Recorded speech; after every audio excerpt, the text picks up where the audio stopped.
Are you a young professional looking to make a move in Cincinnati, Ohio? Cincinnati's thriving business scene and affordable cost of living make it the ideal place to launch your career. So today we're going to take a look at the top areas for young professionals to live here in Cincinnati, Ohio. Stick around and I'll share some pros and cons of each area, and at the end I'll share the areas that just missed the cut. So let's get after it right now.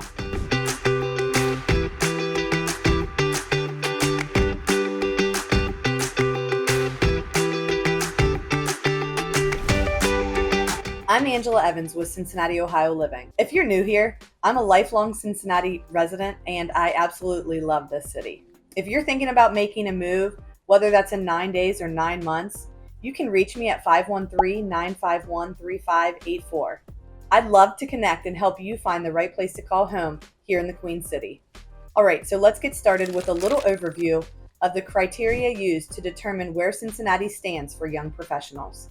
In 2024, Forbes ranked Cincinnati the best place to live for young professionals out of 100 of the most populated metro areas, citing its low cost of living compared to income, its high earning potential, and high number of food and dining establishments. Now, niche.com has Cincinnati ranked number 44 out of 232 for best cities to live for young professionals. The city has a large skilled workforce thanks to the numerous colleges and universities that are in the area, and a supportive business climate intended to encourage entrepreneurship and economic growth. It's one of the most central Midwest cities in the region and has diverse industries ranging from healthcare to manufacturing to technology.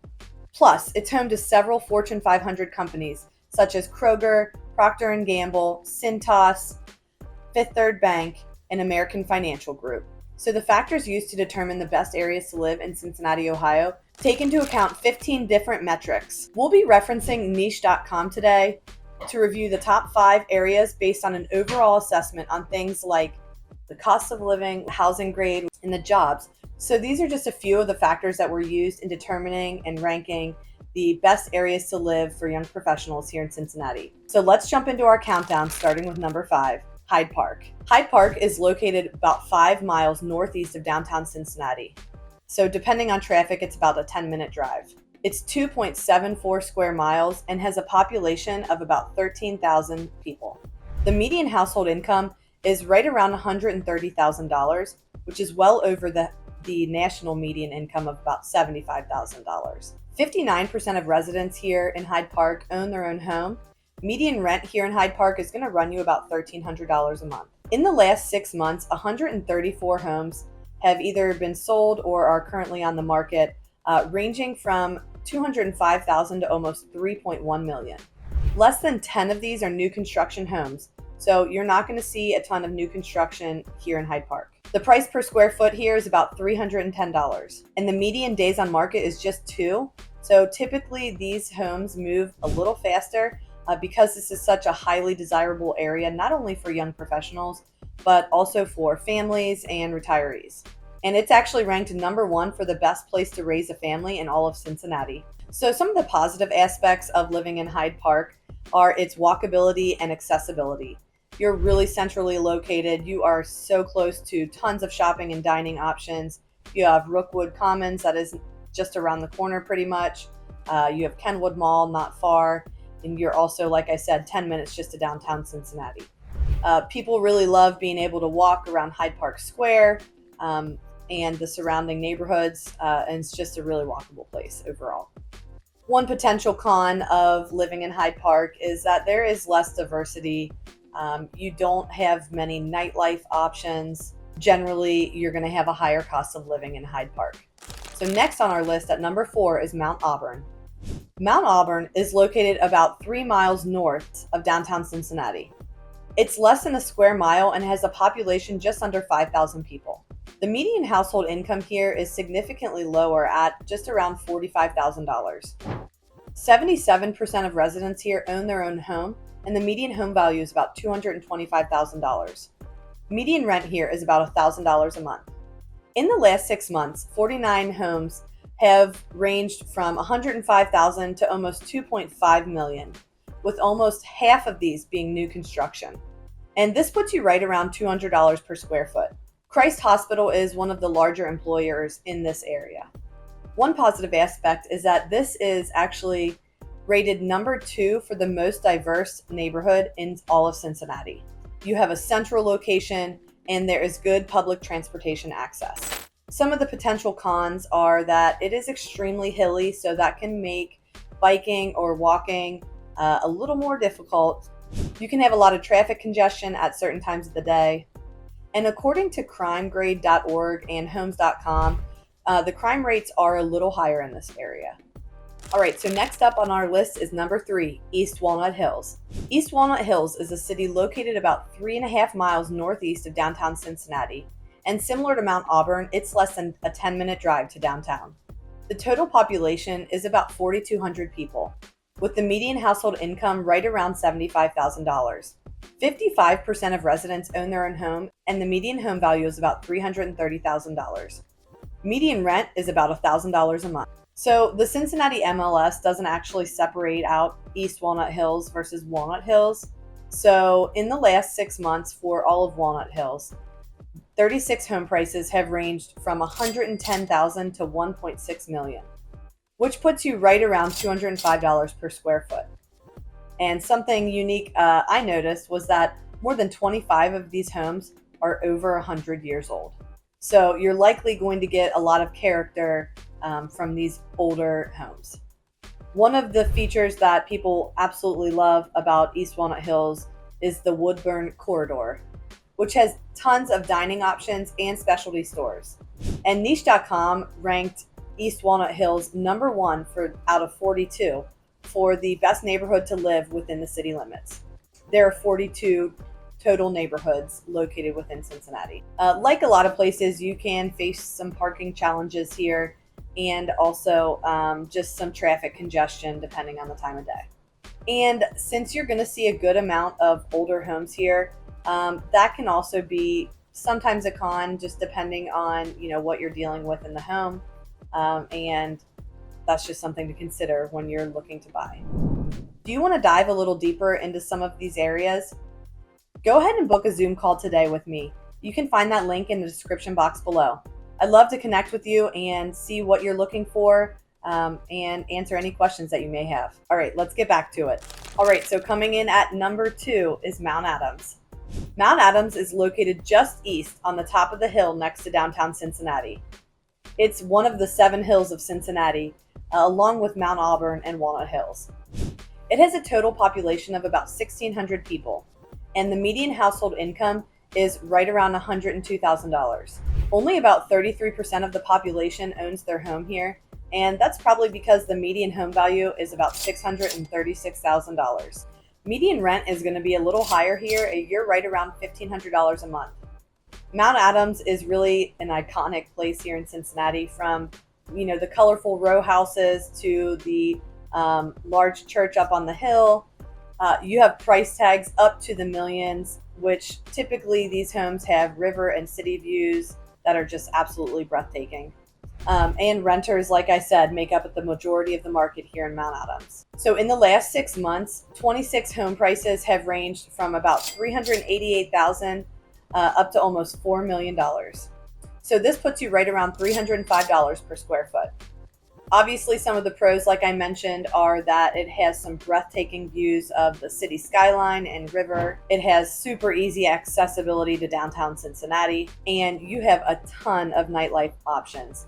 When I was in college and the several years after, we spent a ton of our weekends in Mount Adams. There's no shortage of places there, so it was always a really fun place to go.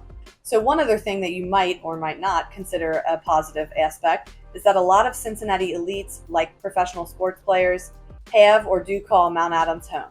A few of the cons for Mount Adams are that parking is an absolute nightmare no matter when you go there. That is one thing that I remember. It was always nearly impossible to find a spot.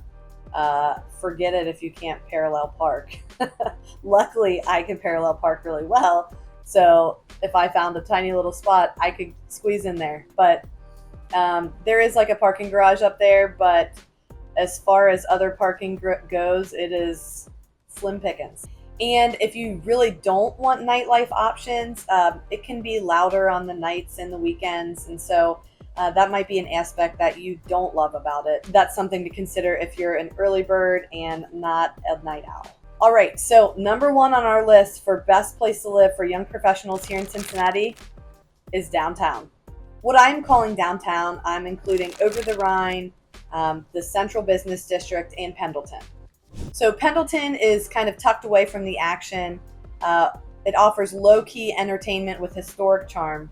It's located in the area near the casino, right along 71, and it's ranked the number 6 best neighborhood to live in all of Cincinnati.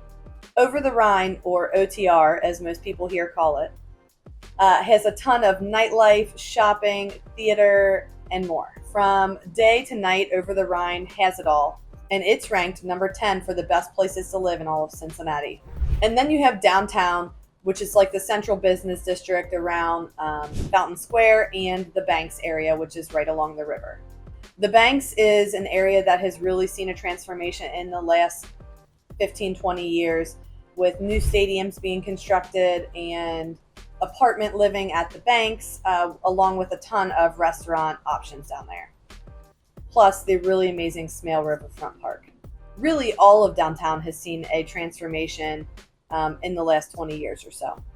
So we'll just go over a couple of these stats. The total population for these 3 areas in downtown is about 12,000 people. Your median household income is right around the national median, which is about $75,000 to $100,000. And your median home value is in the $400,000 to $450,000 range. And again, renters are the primary population here, with only about 30% owning their own home in Pendleton and OTR, and even less than that in the downtown central business district and the Banks.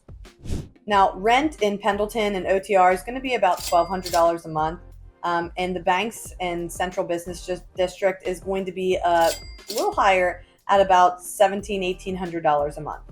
In the last 6 months in the downtown area, 57 home prices have ranged from $83,000 to $1.3 million, which puts you right around $225 per square foot. So obviously, downtown Cincinnati has endless entertainment options. There is just about everything you could think of that you could do down there. Plus, if you work downtown, you're extremely close, probably walkable to your work. So that's another positive aspect there. You have some awesome parks down there like Smale Riverfront Park. You have Sawyer Point. You have Washington Park and Ziegler Park. And there's always tons of festivals and special events. And not to mention, all the stadiums are down there. So you have the Red Stadium, the Bengal Stadium, the Cincinnati Cyclones hockey team also plays down there.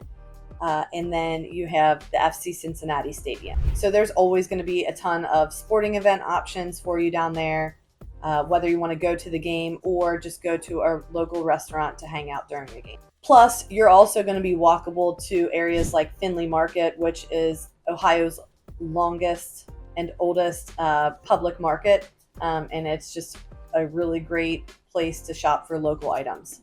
And then some of the cons of living in downtown can be the traffic at peak hours, but if you're working and living down there, that's not going to be an issue for you.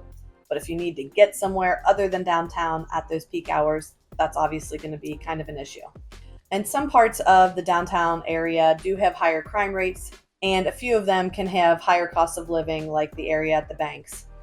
And of course, if you don't love noise and crowds, then downtown might not be the best place for you, because there's always going to be things going on, events, festivals, parades, things like that. And so that's something to consider if you don't really want a lot of noise or crowds.